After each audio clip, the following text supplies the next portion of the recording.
Hello, I'm Don Mitchell. Welcome back to the 2000% Nation, a book that shows you how you can assist God in improving His kingdom by at least 20 times and expanding and making it more fruitful. In today's lesson, we'll be focusing on the first part of Chapter 9, which is what social enterprises should work on. And I'll be explaining a little bit in a minute about what a social enterprise is. But before doing so, let me begin by quoting from the Bible, in this case from the book of Luke, chapter 6, verses 32 through 36 in the New King James Version. But if you love those who love you, what credit is that to you? For even sinners love those who love them. And if you do good to those who do good to you, what credit is that to you? For even sinners do the same. And if you tend to those from whom you hope to receive back, what credit is that to you? For even sinners lend to sinners to receive as much back. But love your enemies, do good, and lend, hoping for nothing in return, and your reward will be great, and you will be sons of the Most High. For He is kind to the unthankful and evil. Therefore be merciful, just as your Father also is merciful. Social entrepreneurs often take the unconventional view that they should establish organizations solely focused on providing products and services that will do the most good for everyone else, whether the beneficiaries are their enemies or their friends, rather than focus on personal financial gain. Clearly, such a commitment has been formed either by God's directions, as described in Luke 6:32 through 36, or by an exceptionally warm heart for others. You may be scratching your head, wondering how enterprises created to serve such social purposes are different from a typical for-profit or nonprofit organization. Let me explain through descriptions, distinctions, and examples. I don't know of an accurate, narrow definition of social enterprises because my research shows that such organizations use a wide variety of structures and approaches. Instead of attempting to provide a definition, let me instead describe what I've observed. Those enterprises typically seek to optimize a social benefit as their top priority through making breakthrough improvements to the products and service offerings they supply for those who need the benefit and cannot supply it for themselves. How then is a social enterprise different from a foundation? A foundation typically accomplishes its beneficial role by funding socially helpful activities performed by others, while social enterprises directly engage in providing the helpful offerings. Social enterprises may be the recipients of foundation funds, especially during the development and testing of their business models, the who, what, when, why, where, how, and how much of serving stakeholders, who are all those affected by their activities. Ownership of social enterprises may also be donated by entrepreneurs to foundations when that step will enable more social benefits to be produced, to attracting gifts and reducing taxes. A for-profit enterprise's primary purposes are typically to earn a profit above its cost of capital and to increase its value during any stock sales by its owners. Serving any social purposes would normally be considered by a for-profit firm only when such accomplishments are obviously beneficial to profits and value. An emerging view among a minority of the business community is that adding social benefits can be helpful for achieving profit and value maximizing goals, especially for consumer products and services firms that attract more customers and provide more encouragement not to waste raw materials, energy, and other resources. Those who are concerned in those areas will tend to buy more from them. A nonprofit enterprise's primary purpose is to accomplish some public good. However, a nonprofit enterprise may or may not be seeking to make substantial innovations. As a result, some social enterprises may be established as nonprofit legal entities, in part to reduce the taxes that would otherwise increase their costs, or to attract more resources from donors when tax deductions are available for gifts. In many cases, the decision to seek nonprofit status is used to help clarify to potential beneficiaries that no one is trying to take economic advantage of the gifts that are received. To help you appreciate what I mean by these distinctions, let's look at some examples, starting with one that may be familiar to many in North America, the food company Newmans Own, Inc. The company's all-natural grocery products, which started with salad dressings, were developed by the late actor Paul Newman and his friend A.E. Ochsner to be healthier and tastier for consumers and to provide more social benefits for suppliers. In doing so, the success of Newman's Own also helped interest food companies in providing healthier, more socially beneficial products. Newmans Own Inc. is owned by Newmans Own Foundation. All profits from the operating company's products are donated by the Newmans Own Foundation, less the foundation's small administrative costs, to various charities, and several $100 million have been provided in this way.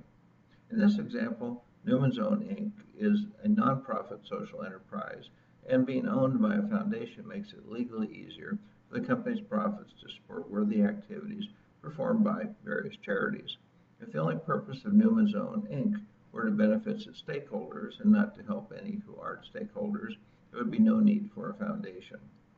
Under such an alternative purpose and ownership, Newmans Own products could simply be sold at lower prices and be reformulated to provide even more beneficial ingredients so that consumers would receive more for their money until no profit was left to be shared with charities. To read more information, go to newmansown.com and newmansownfoundation.org. Now let's take a quick trip to India and check out the Irvan eye care system's medical activities there. Irvan, that's spelled A-R-A-V-I-N-D, was established in 1976 by Dr. Govindappa Venkataswamy to treat eye conditions that often lead to blindness when left untreated. An unfortunately common circumstance for many poor people in lesser developed countries. The organization's purpose is to serve as many patients as possible while also making big improvements in eye care methods and training eye care practitioners in the most effective practices. As part of its activities, Irvan manufactures some ophthalmic products, such as the intraocular lenses used in cataract surgery, to improve quality and to reduce costs. How is Irvan different from other eye care product and service providers? Typically, such operations are based on a for-profit purpose and legal structure. Irvan is actually a hybrid organization combining for-profit and non-profit practices. What's unusual is that Irvan uses for-profit activities as its primary source of funds, instead of the way that many charities solicit donations to permit serving those in need. This nonprofit organization serves two kinds of patients: those who can afford to pay and those who cannot.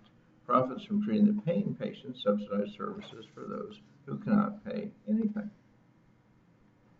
You may be imagining that paying patients are charged high prices to allow for more people to be helped. However, that's not the case.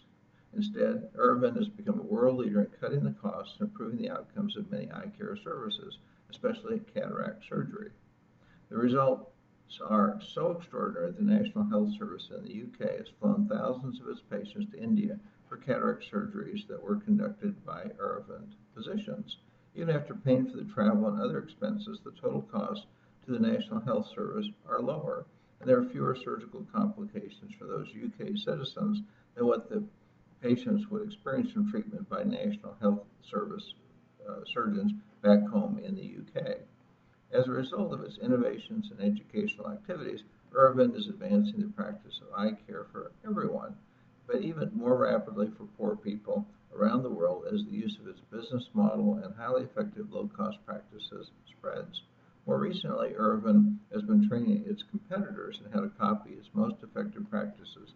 In doing so, Irvan's approach has made it clear that medical executives and practitioners often lack the skills necessary to create innovative business models to make cost-reducing breakthroughs in improving care. If you would like to learn more about the organization's activities, take the time to visit Irvan's website, www.aravind.org. The scope of what this social enterprise does is increasing rapidly, so be sure to read the latest annual report while you are there. Close to the time of this writing, a valuable history of the organization was published called Infinite Vision: How Irvan Became the World's Greatest Business Case for Compassion, Pavatra K. Mata, Mehta, and Suchitra Shenoy, by Barrett Kohler, Brett hyphen Koehler in 2011, that I recommend to you as well. The book describes the non-Christian spiritual aspects of that organization becoming an effective social enterprise in more detail than you may find elsewhere. Let's next consider a more recently established organization, the Bangladeshi social joint venture Grameen Danone Products, funded by Bangladesh's depositor-owned Grameen Bank, a social enterprise that primarily provides microloans and educational assistance to help eliminate poverty, and France's publicly owned for-profit group Danone, best known for its yogurt, bottled water, and baby food.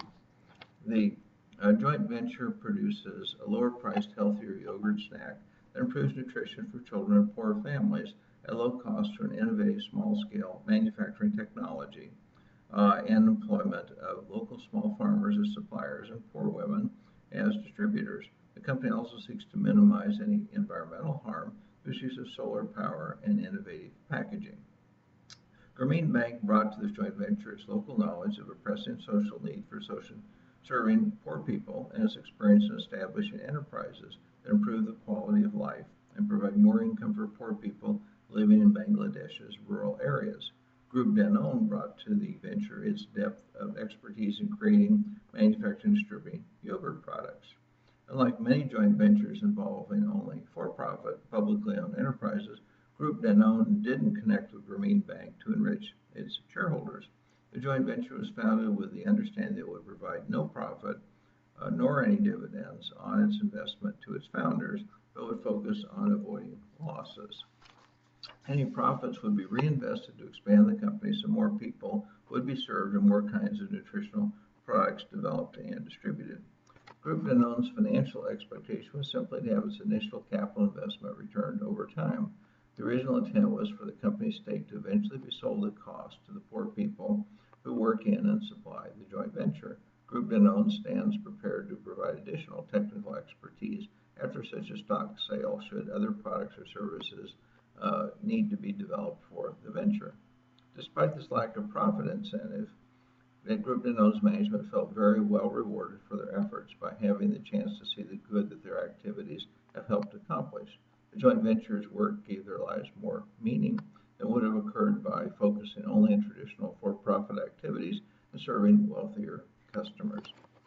The heart of this venture's brilliance is ultimately found in the innovations that create so many more nutritional, poverty-reducing, and environmental benefits at low cost.